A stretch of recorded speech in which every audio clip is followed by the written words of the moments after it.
we needed a new bed. And we wanted to buy one of those beds where the mattress remembers you. And we saved up, and we had amassed 400 of your English pounds. And then Kate Bush announced that she was going to go on tour for the first time in 35 years. And as a lifelong fan, I said, fuck the bed. And I was determined to get a ticket. The tickets went on sale on the 26th of March at 9 a.m. I was at work, and I was rattling away, trying to get a ticket. And they sold out within 15 minutes, and I didn't get a ticket. And I thought, I'm going to have to go to like a dodgy ticket tout. And I thought, who would know how to get their hands on something dodgy? Oh yes, my students. So in they came, and I said, everybody, the first person to get me a Kate Bush ticket for less than £400 gets a distinction in their psychology assignment. They were very motivated, and they were scrambling away. Miss, I've got you one. It's exactly £400, but you've only got 10 seconds. I said, here's my card. And I got the ticket. And I was the happiest woman in the universe. And I said, you're all going to be wonderful social workers.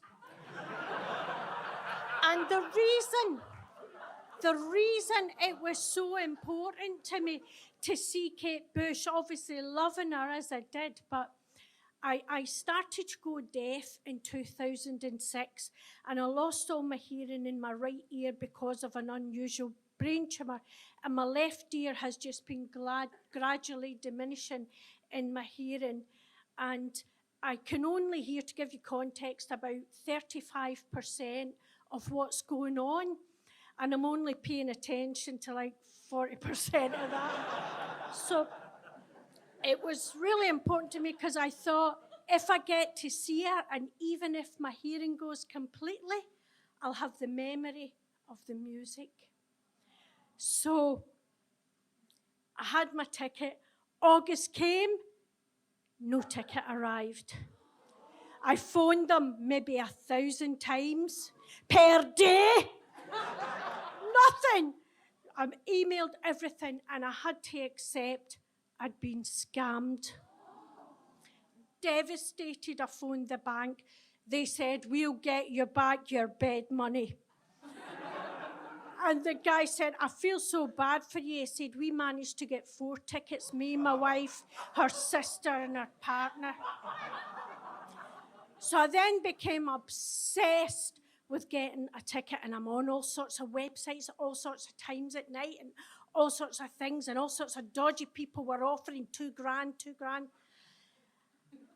Eventually, on Gumtree, there was a guy that said, I have a ticket.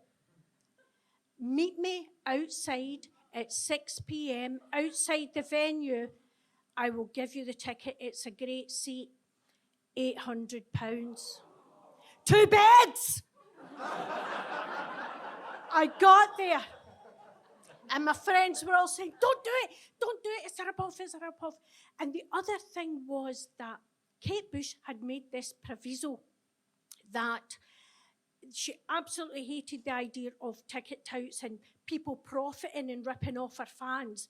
So the idea was your name was on the ticket.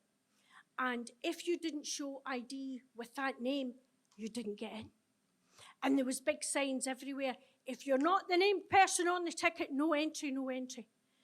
So I'm standing there at the ticket tout with my 800 bangers. And I said to the guy, you sure this is okay? And he's going, yeah, it's fine. You get in, it's a bona fide ticket. And the ticket said Paul something. And I said, but that's a guy, and they'll maybe notice. And he was like, look, it's going to be fine. And I was like, oh, I don't know about this. My friends were saying, don't do it. And I was going, oh, I don't know. And he said, you've got 10 seconds. And I said, there's the money. And I went up, and I was shaking like a leaf. And I went up to the security with this ticket, this dodgy ticket. And they took it from me and scanned it and said, "You're 2 hours early." I said, "I'm punctual," and I walked in, and I thought, "Oh my God, I'm in. But there was further security at the doors of the theatre, and they looked very stern, and I walked up, and I was shaking, and I handed my ticket, and the woman took my ticket, and she looked at me, and she looked at the ticket, and she looked at me quizzically, and she looked at the ticket, and she looked at me, and she looked at the ticket, and in my head, I'm going, "Oh my God." In my head, she's saying, "That ticket says Paul Standerwick. That's not you." But I'm ready with my response, and I'm about to say, "I was born Paul Standerwick." And I'm transitioning. Would you like to look under my dress, or are you just going to discriminate against me? And she actually said, "I'm never sure whether that's door 4 or that's door 4. And her colleague said, "That's door 4. And she gave me my ticket and she said, "Enjoy your night, you're 2 hours early." And I went in, and of course I got to see her, and it was magical. And I got the ticket framed, and every time I look at it, I remember the music. But I still don't have a bed that remembers me. Thank you.